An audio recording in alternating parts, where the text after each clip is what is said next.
एक बार एक बेटा अपने पिता के पास बड़ा परेशान होकर आया और बोला, पिताजी मैं अब अपनी पत्नी के साथ एक पल भी नहीं बिता सकता। वो मुझे आंखों में चुभती है। कभी कभी मुझे लगता है कि मैं उसकी जान ही ले लूं, लेकिन मैं जानता हूं ऐसा करके मैं और ज्यादा मुसीबत मोल ले लूंगा। पिताजी मैं आपके पास आया हूं, अब आप ही मुझे कोई रास्ता बताइए। पिता ने गहरी सांस भरी और बोले, देख बेटा, मैं तुम्हें तुम्हारी पत्नी से छुटकारा दिला सकता हूँ।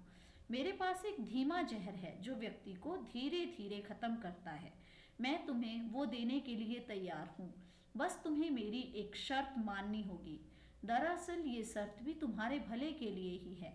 तुम्हें आज से ही अपनी पत्नी से अच्छा व्यवहार करना होगा, उससे प्यार से बात करनी होगी, उसका एक बच्चे की तरह ख्याल रखना होगा, उसकी बातें उसकी शिकायतें सुननी होंगी। और ये सब इसलिए ताकि जब वो मरे तो किसी को भी तुम पर कोई शक ही ना हो।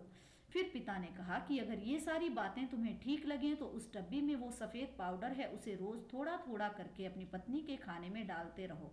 बेटे ने वो डब्बी उठाई और वहां से चला गया। कि करीब एक महीने बाद बेटा फिर से जब पिता के पास लौटा तो उसकी आंखों में आंसू थे और चेहरे पर गलानी थी। वह अपने पिता के पैरों में गिर पड़ा और बोला, पिताजी अब मैं अपनी पत्नी को नहीं मारना चाहता, मैं उससे बहुत प्यार करता हूँ।